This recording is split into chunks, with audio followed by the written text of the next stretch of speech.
안녕하세요. 꿈라디오 도윤에 오신 것을 환영합니다. 저는 50대 초반의 남자입니다. 시골에서 농사짓는 농부인데요. 농작물을 포장하거나 가공 작업을 할 때 귀가 심심해 라디오를 자주 듣곤 했습니다. 그런데 이렇게 제 사연을 보내게 될 줄은 정말 상상도 못했습니다. 괜히 마음이 들떠서 설렙니다. 저는 원래 말하는 걸 좋아하지만 말재주가 없어서 횡설수설할 수도 있습니다. 배움이 짧아 그러려니 하고 이해해 주시면 감사하겠습니다. 저는 지금 살고 있는 이 동네에서 태어나고 자랐습니다. 정말로 촌놈이죠. 그런데 요즘 조금 살맛이 납니다. 어머니는 제가 열심히 산 덕이라고 하시지만 저는 어머니 덕분이라고 생각합니다.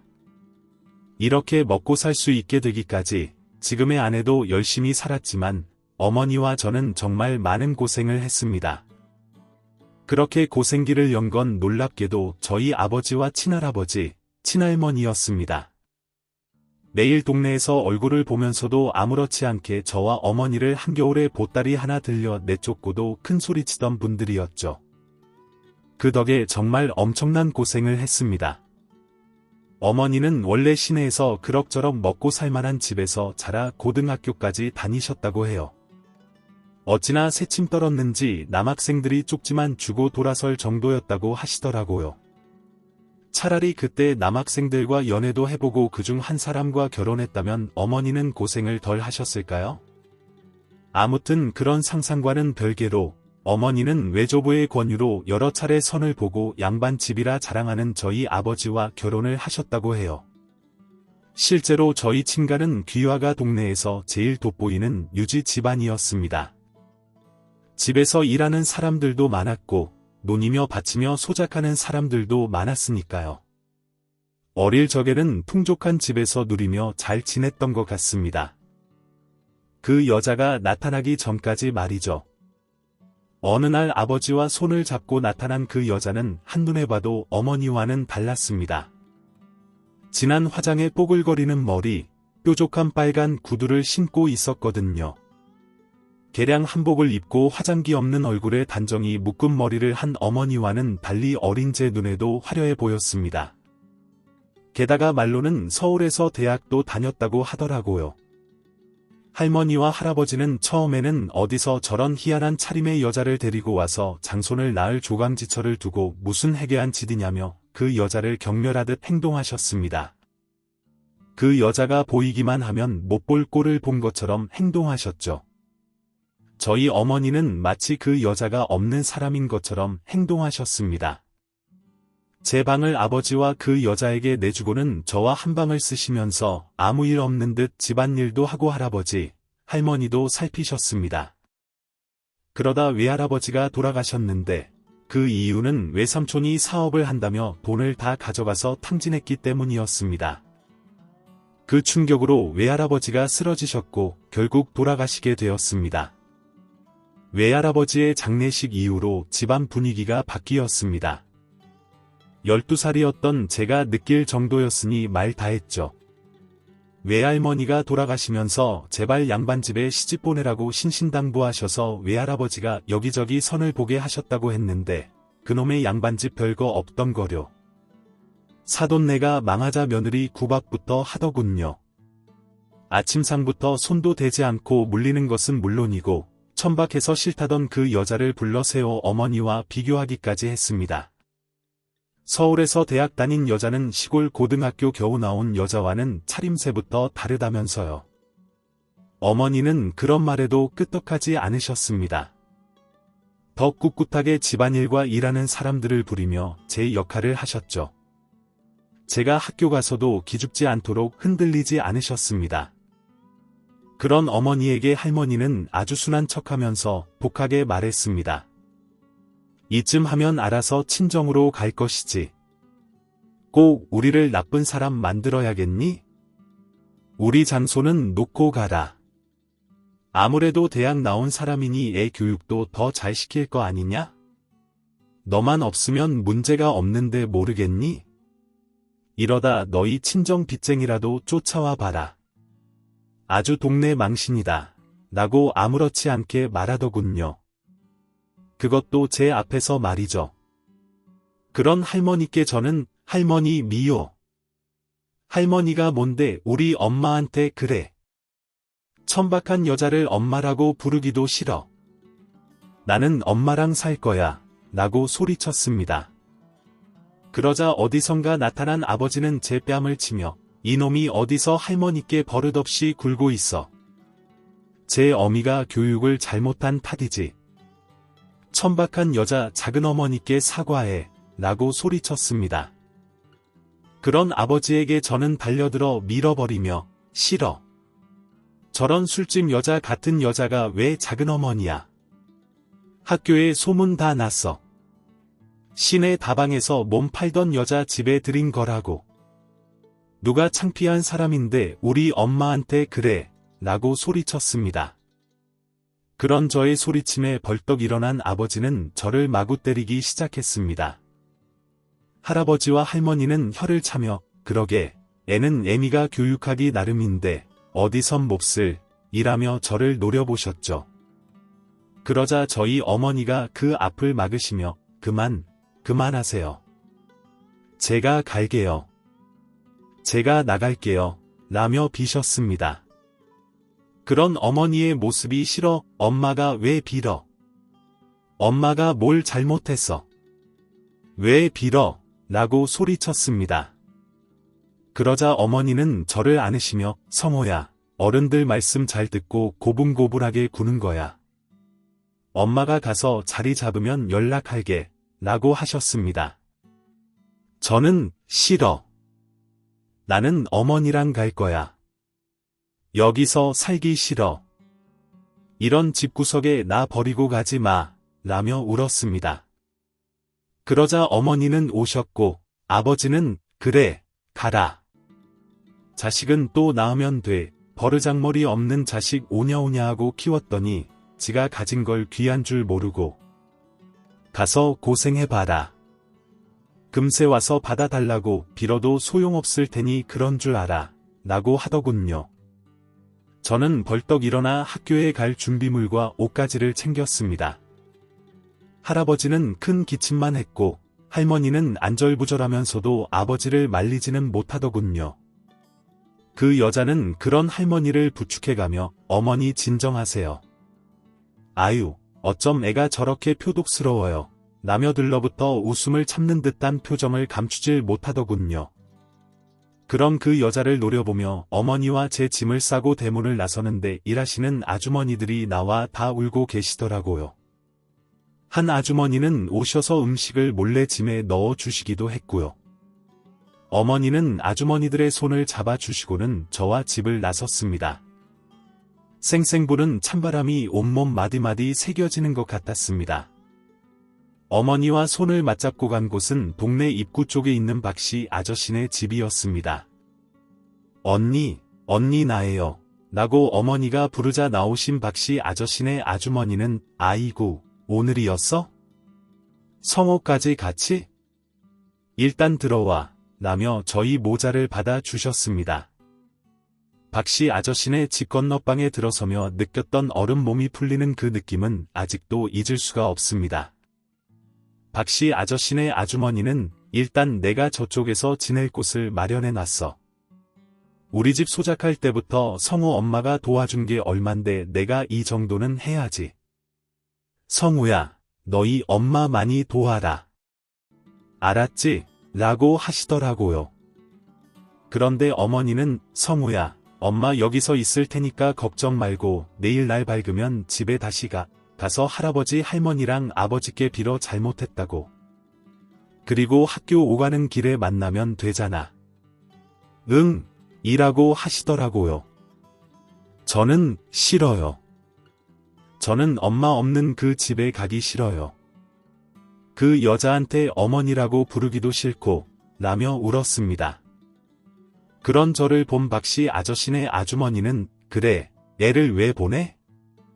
엄마랑 있어야지. 거기서 무슨 구박을 당하라고 라고 하시더군요. 그러자 어머니는 저의 머리를 감싸 안으시며 고생은 이 어미 혼자 하면 되는데 너까지 무슨 고생이니? 엄마가 최선을 다할게. 미안해 라고 하시더군요. 저는 그런 어머니의 허리를 끌어안고 함께 할 수만 있다면 두려울 것이 없었습니다. 하지만 가난이라는 건 참으로 무서운 것이었습니다. 한 번도 밀린 적 없는 육성회비가 밀려 처음으로 선생님께 따기를 맞은 다음 날에는 정말 학교에 가고 싶지 않더군요. 어머니는 그런 제 속도 모르시고 늦장을 부리는 제게 왜 이렇게 굼떠? 너 학교까지 못 보내면 이 애미 체면이 뭐가 되겠니? 보란듯이 학교도 잘 다녀야지. 그럴 거면 올라가 소리치시기도 하셨습니다. 그도 그럴 것이 저희 모자가 멀리 가지 않고 동네에 남아있다는 것을 알게 된 할머니와 아버지가 몇 차례 찾아와 소란을 피우며 저희 어머니를 곤란하게 했었거든요. 학교가 끝나고 돌아오는 길에 씩씩거리며 저희가 지내는 방에서 나오는 아버지와 할머니를 보는 순간 화가 난 저는 물을 길어다 뿌리며 여기에 뭐하러 왔어요? 가요, 가. 없는 듯이 살면 그만이지 여길 왜 와? 라고 소리쳤습니다. 그런 저를 피해 문을 나선 할머니는 집안 시골 잘 돌아간다. 장손이라는 놈이 제 어미 치마폭에 쌓여서는 일하며 돌아섰고 아버지는 절 한참 노려보시다가 어디 더 고생해봐라 라며 가셨습니다. 가끔 양산을 쓰고 뾰족한 구두를 신고 괜히 동네를 활보하는 그 여자와 마주칠 때도 있었지만 제가 매섭게 노려보면 눈을 내리깔고 지나쳤습니다. 그 여자와는 큰 소리가 나진 않았습니다. 어머니는 동네 여기저기의 일을 도우며 품삯을 받으셨는데 할머니의 입김으로 어머니를 부르지 못하는 집도 여럿 있다고 들었습니다. 아무래도 눈치가 보였겠죠. 하지만 발이 넓은 박씨 아저씨네 아주머니는 옆 동네까지 어머니를 소개해 주셔서 어머니는 옆 동네에도 일을 다니기 시작하셨습니다. 박씨 아저씨네 창고를 개조한 방에는 겨울에는 황소바람이 들고 쥐도 잘 드나들었지만 어머니와 저는 그 공간이 참 감사했습니다. 방세도 받지 않고 지낼 수 있게 해주신 박씨 아저씨네 내외의 마음이 느껴졌기 때문일 수도 있죠. 그때는 뭘 먹어도 맛있었고 머리만 대면 잠이 들었습니다. 그저 어머니 곁에 있을 수만 있으면 그것으로 좋았습니다. 그렇게 2년 정도 지내고 저는 중학교에 들어가게 되었습니다. 비싼 학비에 고민을 했지만 어머니는 우리가 지금은 어렵지만 이럴수록 배움을 멈추면 안 되는 거야. 동네 사람들이 그러더라. 너가 그 집에서보다 더 잘 크는 것 같다고 대단하다고. 그러니 걱정 말고 학교에 가 라고 하셨습니다. 사실 육성회비가 밀려 제가 뺨을 맞고 온 그 다음날 아침부터 또 육성회비 안 낸 사람 교무실로 오라며 주번에게 전달을 받고 기가 죽어 고개를 숙이고 교무실에 들어섰는데 그곳에 계신 어머니를 만나는 순간 하나님을 만난 것 같더라고요. 오랜만에 고운 옷차림으로 담임 선생님 책상 앞에서 고개를 숙이며 인사를 하는 어머니에게 담임 선생님은 성호가 여간 영민한 게 아니에요. 어머님을 닮았나 봅니다. 라며 어색하게 웃고는 어머니, 교문 앞까지 배웅해 드리고 교무실로 올라가렴 하더라고요. 저는 어머니와 교무실을 나왔지만 다른 친구들은 또 뺨을 맞았겠죠. 그 후로 어머니는 육성회비를 비롯한 학교에 내야 하는 돈을 한 번도 밀린 적이 없으셨습니다. 그런 어머니가 중학교를 포기하지 말 것을 권하셨기에 저는 걱정을 거두고 학교에 다니게 되었습니다. 동네 중학교를 간 몇 안 되는 아이 중 하나였기에 모두들 의아해했을 겁니다. 집도 없어 남의 집 창고에서 지내는 아이가 중학교라뇨. 그런데도 어머니는 일을 더 많이 하시며 저를 가르치셨습니다. 그 덕에 어머니의 고운 손은 울퉁불퉁하게 굳은 살이 박여 험해지고 거칠어졌습니다. 제 나름대로 어머니를 돕는다고 도왔으나 그것으로는 역부족이었죠. 그러다 제가 중학교 2학년에 올라가려는 겨울방학 때쯤 박씨 아저씨네 집에서 그리 멀지 않은 곳에 집을 지어 이사를 가게 되었습니다. 두 칸의 마루와 부엌이 딸려 있고 마당은 3, 4걸음 걸을 수 있을 정도였지만 어머니와 제가 지내기에는 알맞은 크기였습니다. 처음에 집을 짓는 공사가 시작되었을 때 누가 이사 오나 싶었는데 나중에 저희 집인 걸 알고는 얼마나 기뻤는지 모릅니다. 아무리 창고가 편안했어도 방이 생기는 건 또 다른 문제니까요. 우리가 이사를 들어가고 나서야 본 집에도 기별이 갔는지 할머니와 아버지는 또다시 찾아와 난동을 부렸습니다. 그때는 다른 집살이가 아니어서 그런지 더 격렬하게 난동을 부리더군요. 제가 있어도 상관이 없어 보였습니다. 할머니는 내가 여기서 무슨 뿡뿡이를 부리는 줄은 몰라도 뭐하러 여기 있니? 내가 이러고 있으니까 세 사람이 길을 못 펴고 아직도 겉돌잖아. 이러면 나중에 성우한테도 안 좋아.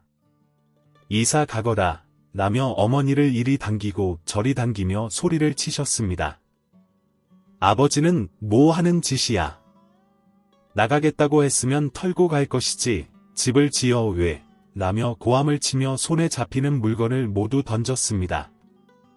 그런데도 어머니는 눈 하나 깜짝하지 않고 내 집에서 나가세요. 그리고 성우가 장손인데 멀리가 있으면 어쩌란 말이에요. 보태달라 안 할 테니 회방 놓지 말고 나가세요.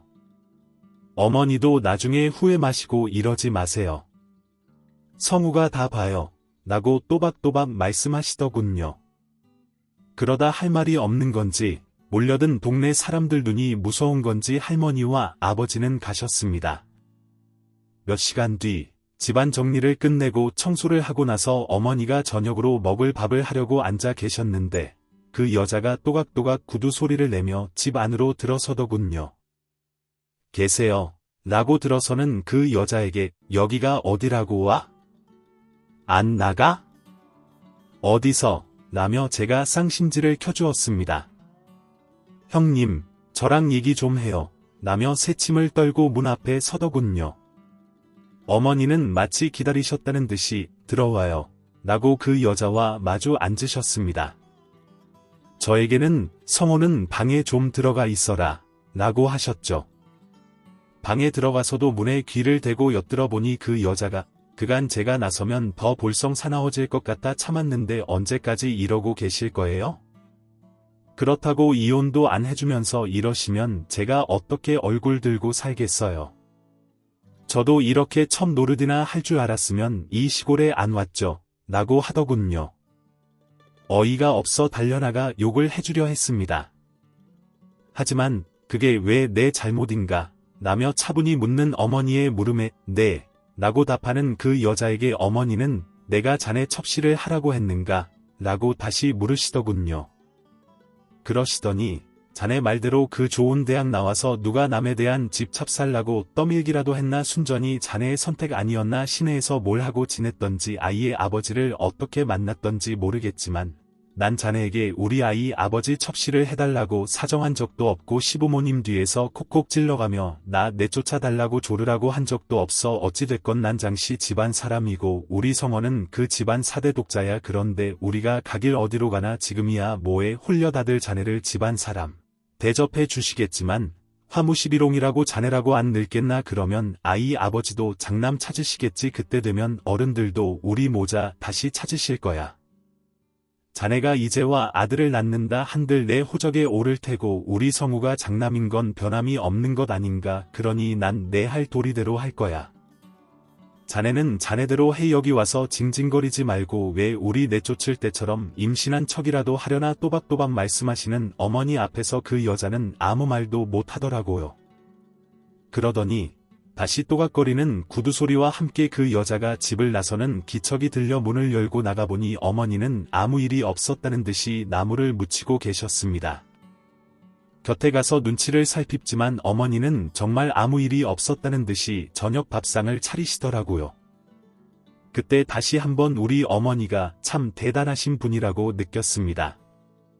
고생이라고는 생전해보신 적도 없으신 분이 동네 일거리를 찾아 고군분투하시다가 나중에는 동네에서 나는 여러 농작물을 모아 장아찌를 만들어 시내에 파셨는데 그게 규모가 좀 커져 어머니는 집을 짓고 땅을 조금 사셔서는 비닐하우스를 짓고 그 안에서 장아찌를 만드는 작은 작업장을 운영하셨습니다. 시내에 있는 두 곳의 시장에서 가장 큰 반찬 가게들과 거래하면서 수익이 안정적으로 늘면서 동네 아주머니들이 오셔서 일당을 받고 일을 하시기도 했습니다. 저희 마을이 예전부터 밭에서 나는 나물들이 맛있기로 소문이 났었는데 재료가 좋고 어머니가 담그시는 장의 맛이 좋아 장아찌가 맛있었거든요. 덩치도 작고 약한 어머니가 여러 재료를 들어 올리기란 어려운 일이었기에 저도 틈나는 대로 돕곤 했습니다. 그러면 어머니는 저의 등을 쓸어내리시며 아이고 우리 성우 아니었으면 이 어미가 어찌 돈을 버나 아유 든든해라라며 기특해 하셨습니다. 그런 어머니의 기대에 더 부응하고 싶었던 저는 방학이면 어머니 곁에서 나무를 삶고 장을 다리는 일을 열심히 도왔습니다. 다행히도 어머니의 수입은 좋아졌고 어머니는 목돈이 모이는 대로 땅을 사서 농사도 지으셨습니다. 그러다 제가 중학교 졸업을 앞두고 시내농업고등학교에 진학하기로 결정을 하고 겨울방학을 지내고 있던 어느 날 오랫동안 누워 지내시던 할아버지가 돌아가시면서 저 어머니는 오랜만에 본 집에 올라가게 되었습니다. 일하는 아주머니가 소식을 전하러 내려오셨을 때 올라가지 말자는 제게 가서 너가 장손인 걸 보여줘 너가 당연히 해야 할 도리이고 누려야 할 권리이다라고 하시더라고요. 그래서 어머니를 따라 본 집에 들어서자니 느낌이 이상하더라고요. 멀리서 오시는 친척들 앞에서 어머니는 아무 일이 없는 듯 집안 살림을 지휘하셨고 저는 상주인 아버지 곁을 묵묵히 지켰습니다. 쓰러지셨다는 이야기를 듣고 3년 전에 한번 잠깐 뵙고는 보지 못한 할아버지에 대한 그리움보다는 원망이 더 컸지만 어린 시절 절 무릎에 앉혀놓고 예뻐하셨던 기억에 눈물이 나긴 하더라고요. 할머니는 오랜 병수발로 지치셨는지 울지도 않으시고 어머니를 살피는 눈치였습니다. 그 여자는 어디에 박혀 있는지 나와보지도 않더군요. 아마도 다른 친인척의 눈치를 보는 할머니와 아버지의 당부 때문에 나오질 못했겠죠. 그날 이후 동네에서 마주쳐도 눈도 맞추지 못하며 지내다가도 가끔 술을 마시고 집 앞에 찾아와 울면서 소리를 치기도 했던 것에 비하면 조용히 잘했다 싶더라고요. 장례는 5일장으로 치러졌습니다. 바로 뒷산이 선산이었기에 장지의 할아버지를 잘 모시고 산에서 내려와 그때까지 계시는 친인척분들 식사를 대접하려고 집에 들어섰는데 술을 먹은 그 여자가 마당에서 잠옷바람으로 노래를 하고 있더군요. 술병까지 손에 들고 춤까지 추면서요 일하는 아주머니들과 어머니는 놀라서 그 광경을 보고 계시고요. 아버지는 후다닥 달려가 그 여자를 얼싸안고 방으로 끌고 들어갔고 할머니는 머쓱해하자 집안 어른들은 혀를 차시며 소문은 들어서 알고 있었네만 집안 꼴이 이게 뭔가 단정한 며느리가 복이라고 그렇게 자랑하더니 어찌 저런 일하며 식사도 하지 않고 집을 나서셨습니다. 나서시면서 저희 어머니께 고생 많았네 자네 시아버지도 가시면서 고마워할 걸세 인사하시며 가시더라고요. 집안 어른들이 가시고 저도 어머니를 챙겨 어머니 가요 이제 다 끝난 것 같아요 라며 집을 나섰습니다. 일하는 아주머니들도 가세요. 남은 거 정리는 저희가 할게요 라며 배웅해 주시는데 기분이 또 이상했습니다.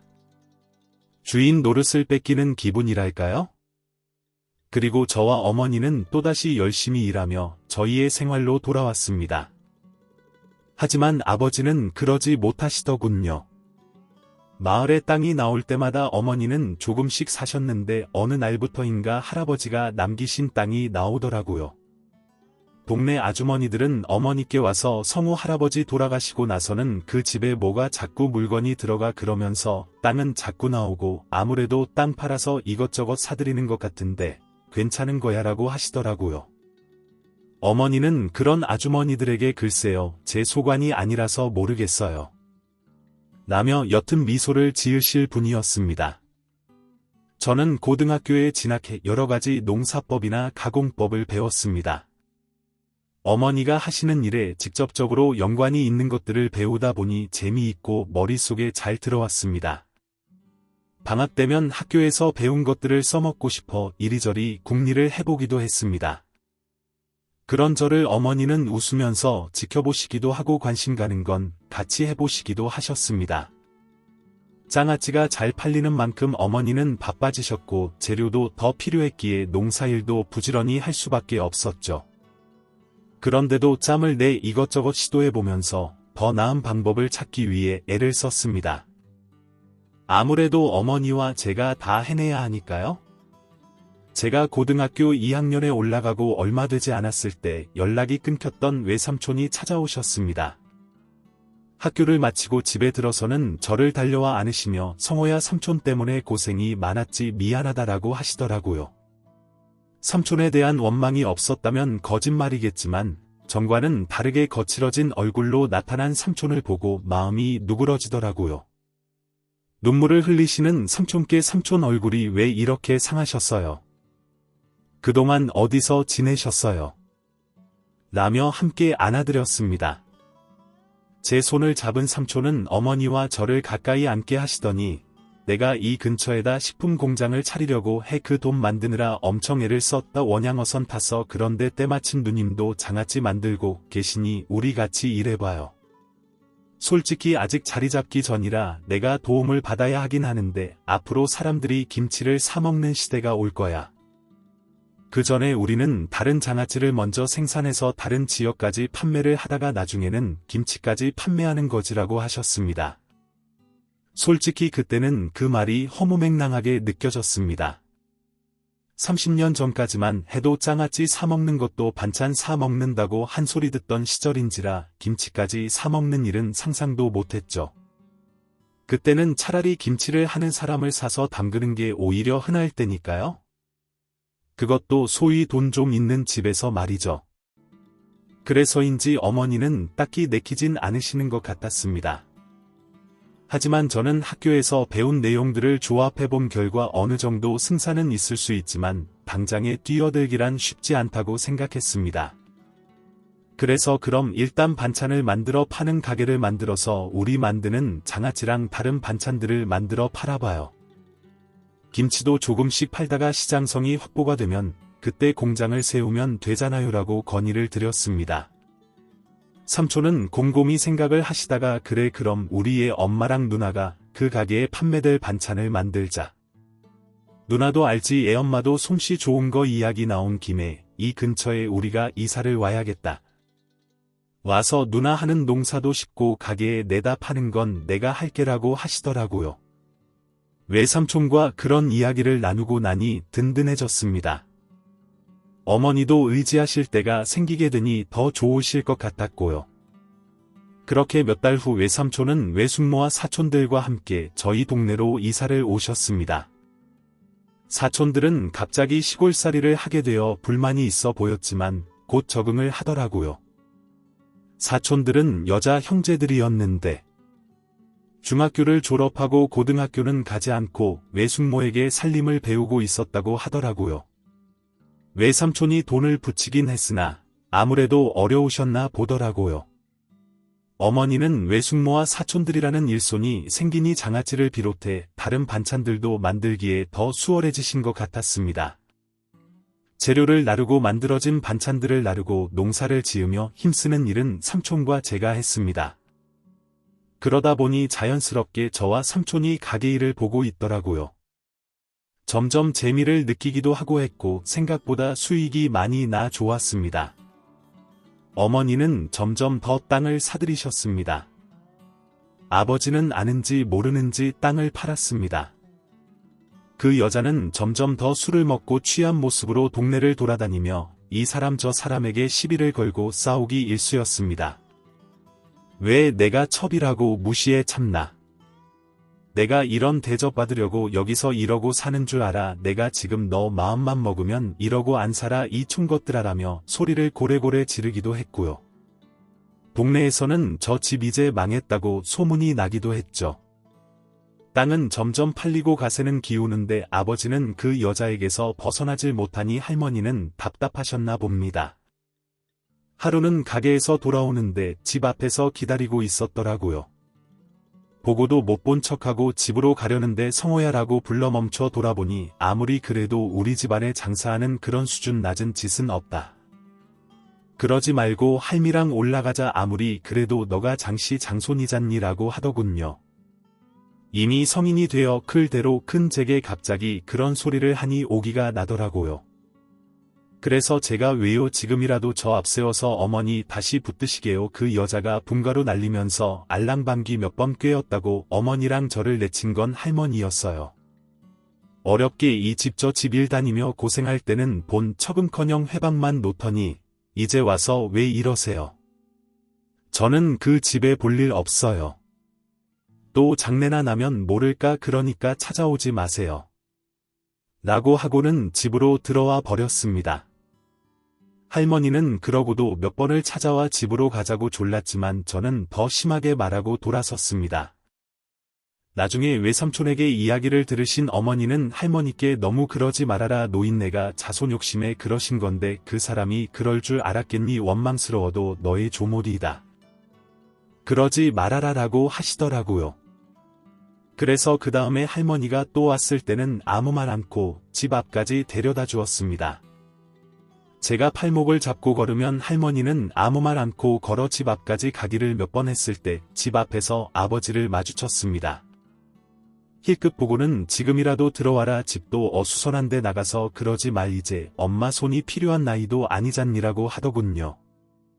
그래서 그럼 저 여자 내보내고 다시 우리 엄마 데리고 올 수 있어요. 난 저 여자랑 한시도 같이 못 살아요.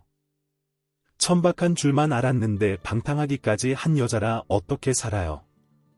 라고 해버렸죠. 제 말을 들은 아버지는 한숨을 푹 쉬더니 가라라고 하더라고요. 그리고 며칠 뒤 그 여자가 집에 돈을 챙겨 나갔다고 하더라고요. 일하시는 아주머니들 말로는 술을 먹고 아버지랑 싸우고 집을 나가 들어오지 않았는데 짐도 별로 가지고 가지도 않았다고 하더라고요. 그동안 그렇게 금 붙이며 보석들을 사더니 그걸 다 가지고 간 모양이더군요. 현금 찾아놓은 거랑 달러도 가지고 가고요. 땅을 팔아 집안에 온갖 물건도 들여놓고 아버지를 꼬드겨 돈이랑 금 보석 같은 현물로 만들어 놓고 다 가지고 가 버린 것이죠. 동네 아주머니들 몇몇이 나가는 그 여자를 보았는데 없던 남자랑 가는 걸 보았다고 하더라고요. 소문은 아버지 귀에도 들어갔는지 한동안 그 여자를 잡는다며 집을 비우고 나타나지 않았습니다. 그동안 할머니는 집안에 사람이 없으니 무섭다며 절 찾으러 몇 번 내려왔고요. 그때마다 별말 없이 집에 데려다주고 오기를 반복했죠. 그러던 어느 날 할머니는 이상한 말을 하기 시작하더군요. 이렇게 데려다 주셔도 제 마음은 바뀌지 않아요. 나던가 영감 오늘은 날이 너무 안 좋아요. 내일은 좀 나아질까라는 말을 하며 저를 할아버지로 착각하는 말을 하더라고요.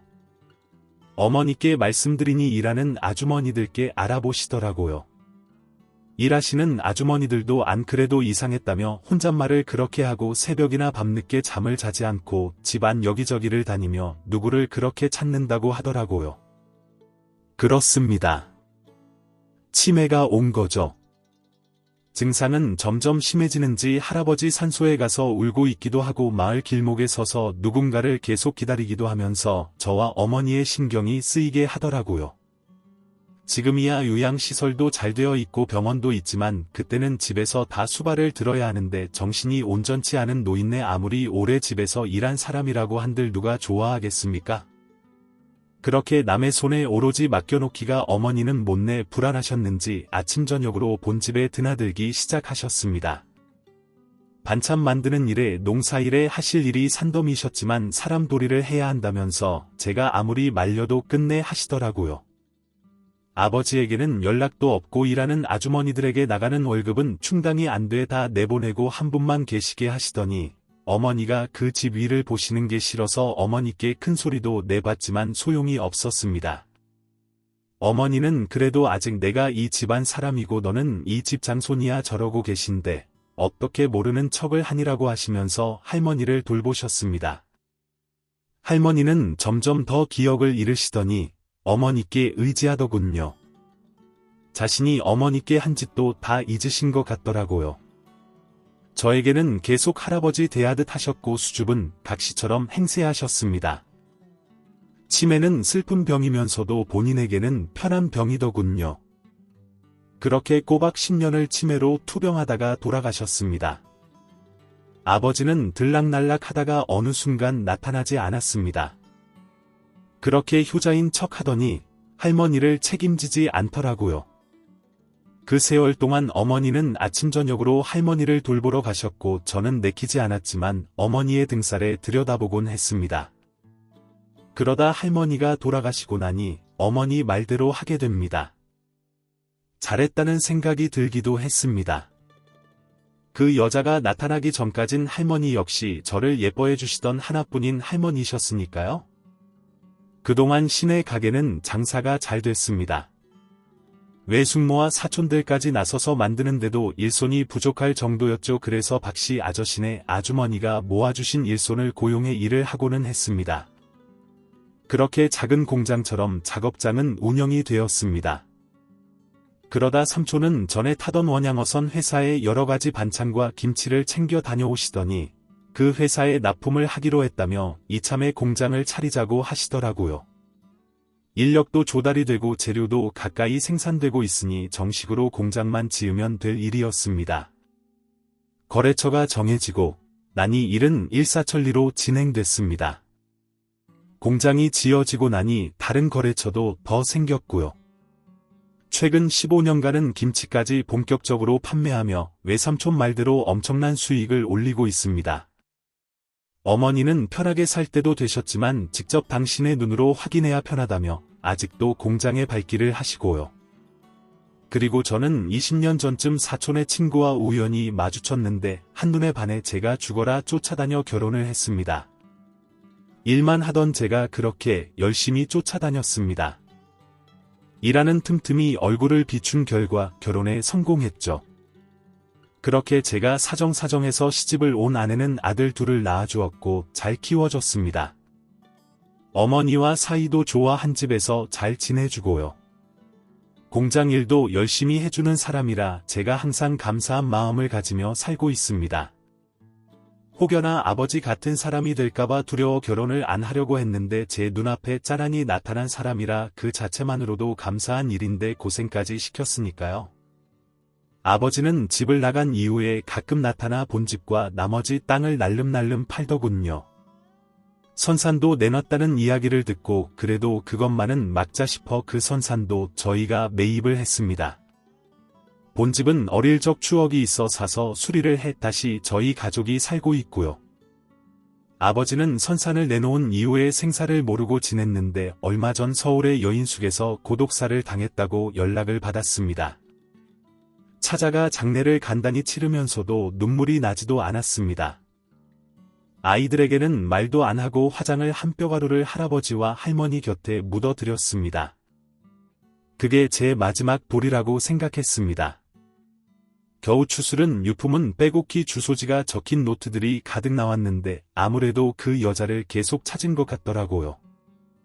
그 여자는 어디서 어떻게 됐는지 관심도 없었지만 신고를 했는데도 못 찾은 것 보면 하늘로 솟은 건지 땅으로 꺼진 건지 모르겠습니다. 어디 다방인지 식당에서 봤다는 사람들이 있긴 했는데 가보진 않았습니다. 어머니 말씀대로 그 죄값 사업하며 살겠지 싶어서요. 저희는 그렇게 아직도 제가 태어난 그 마을에서 여전히 제일 부자로 살고 있습니다. 달라진 거라면 이제 농사도 짓고 공장도 운영하고 있다는 거죠. 물론 저희 제품에 필요한 농작물만 농사를 짓지만 그 일도 보통이 아닙니다. 사촌들도 다 시집을 가 매부들도 함께 일하는데 죽이 잘 맞아 즐겁게 일하고 있습니다. 앞으로도 저희 아들들에게 이 일을 물려주고 싶을 정도입니다. 더 좋은 일을 하면 더 좋겠지만 말이죠. 저희 하는 일이 계속 잘 될 수 있도록 저는 더 노력하며 살 예정입니다. 평생 고생하신 어머니 잘 보시면서요. 잘하라고 응원해 주십시오. 그리고 다들 가족이 최고라는 거 잊지 마시고요. 가족 등진 사람의 체온은 쓸쓸하답니다. 다들 권투하십시오. 지금까지 사연 들어주셔서 감사합니다. 사연이 재미있으셨다면 구독과 좋아요를 눌러주세요. 감사합니다. 안녕히 계세요.